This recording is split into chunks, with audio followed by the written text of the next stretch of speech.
নমস্কার বন্ধুরা, শম্পার পাঁচফোড়নের গল্প রান্নাঘরে আপনাদের স্বাগত জানাই। আশা করি সবাই ভালো আছেন ও সুস্থ আছেন। আজ আমি আপনাদের সাথে দুধ পিঠের একটি রেসিপি শেয়ার করব। আমি এখানে দিয়ে দিলাম 1 কাপের বেশি একটু জল। জলটা প্রথমে আমি একটু ফুটিয়ে নেব।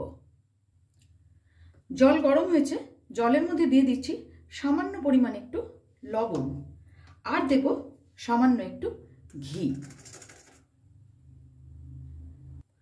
জল ভালো করে গরম হয়ে গেছে, জলের মধ্যে দিয়ে দিলাম 1 কাপ চালের গুঁড়ো।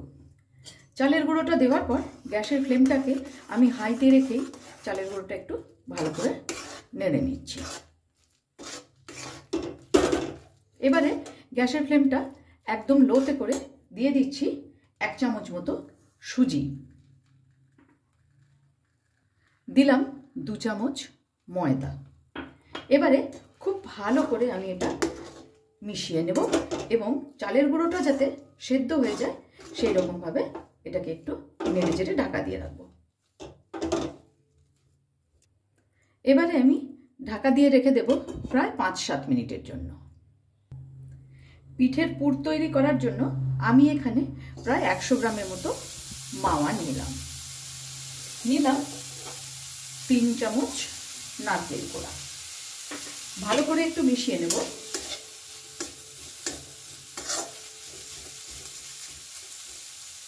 এর মধ্যে দিয়ে দেব বেশ কিছুটা পরিমাণ পাটালি গুড়। গুড়টাকে দিয়েও খুব ভালো করে মিশিয়ে আমি এটার একটা পাক তৈরি করে নেব। আমার রান্না যদি আপনাদের ভালো লেগে থাকে অবশ্যই ফলো, লাইক ও শেয়ার করে আমার পাশে থাকবেন। আর যারা আমার চ্যানেলটি এখনো সাবস্ক্রাইব করেননি তাদের কাছে অনুরোধ রইল চ্যানেলটি সাবস্ক্রাইব করে পাশে থাকা বেল আইকনটি অবশ্যই প্রেস করবেন, যাতে আমি কোনো নতুন রেসিপি দিলে আপনাদের কাছে নোটিফিকেশন পৌঁছে যায়। প্রায় 5 মিনিট ধরে এইভাবে নাড়াচাড়া করে আমি পুরটা তৈরি করে নিলাম। এবারে পুরটা আমি ঠান্ডা হতে দেব বেশ কিছুক্ষণের জন্য। পিঠে দুধে ভেজাবার জন্য আমি এখানে 1/2 লিটারের একটু বেশি দুধ গরম করতে বসিয়ে দিয়েছি। দুধটা ততক্ষণে ঘন হোক, আমি ততক্ষণে পিঠেটা তৈরি করে নেব। যে চালের গুঁড়োটাকে আমি কড়াইতে ভালো করে নেড়ে রেখে দিয়েছিলাম, এবার সেটাকে আমি খুব ভালো করে মেখে নেব। সামান্য একটু ওপর থেকে ময়দা ছড়িয়ে দেব, তারপর আর একটু ভালো করে মেখে নেব।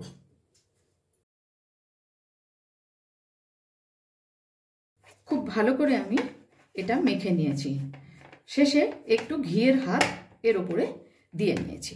এবারে আমি একটা সাইডে রেখে পুরটাও এর উপরে রেখে নেব। পুরটাকেও আমি একটা সাইডে নিয়ে নিয়েছি। দিয়ে দিচ্ছি এখানে সামান্য একটু ময়দা। ময়দার হাত লাগিয়ে তবে পিঠেটা তৈরি করব। এবারে এই মণ্ড থেকে আমি ছোট ছোট একটু করে লেচি তৈরি করে নেব।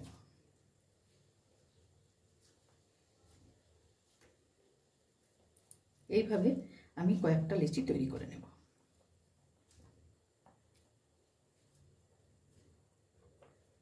লেচি তৈরি করে নিয়েছি।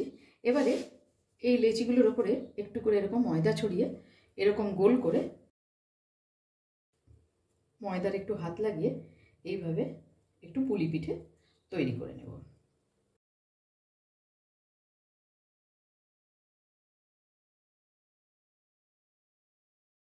এবারে এই পুরটা এর মধ্যে দিয়ে দিলাম।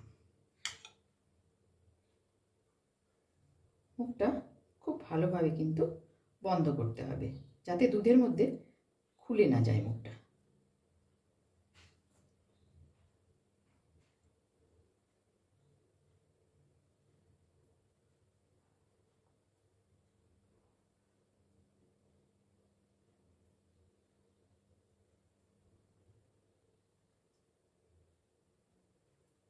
এইভাবে বানিয়ে নিলাম।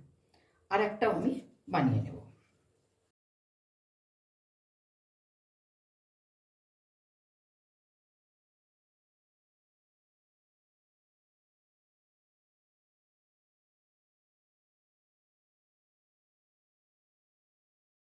সবগুলোই আমি এবার তৈরি করে নেব। বেশ কয়েকটা পুলি পিঠে তৈরি করে নিয়েছি। এই একটুখানি চালের গুঁড়োর মণ্ডটা রেখেছিলাম, এটা দিয়ে সামান্য একটু চুষি কেটে নেব। এইভাবে ছোট করে গোল গোল করে এইভাবে বেশ কিছুটা চুষি আমি কেটে নেব। এই কয়েকটা চুষি পিঠেও আমি তৈরি করে নিয়েছি। দুধটাও কিন্তু খুব ভালোভাবে ঘন হয়ে গেছে। এবার আমি একে একে এই পুলি পিঠেগুলো দুধের মধ্যে দিয়ে দেব।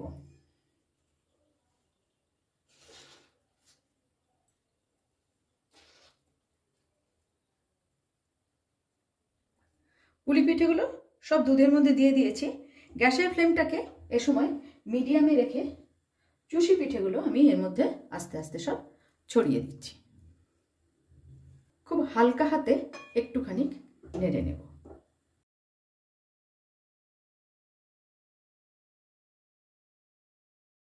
প্রায় 5 মিনিট মতন মিডিয়াম ফ্লেমে এটাকে আমি হতে দেব।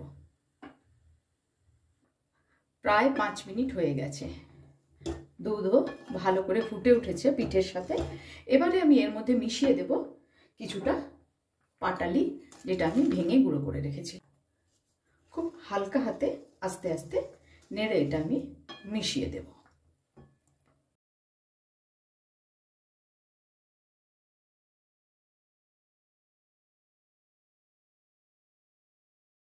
পাটালি গুড় দেওয়ার পর মাত্র 2-3 মিনিট ধরে আমি ফুটিয়ে নিয়েছি।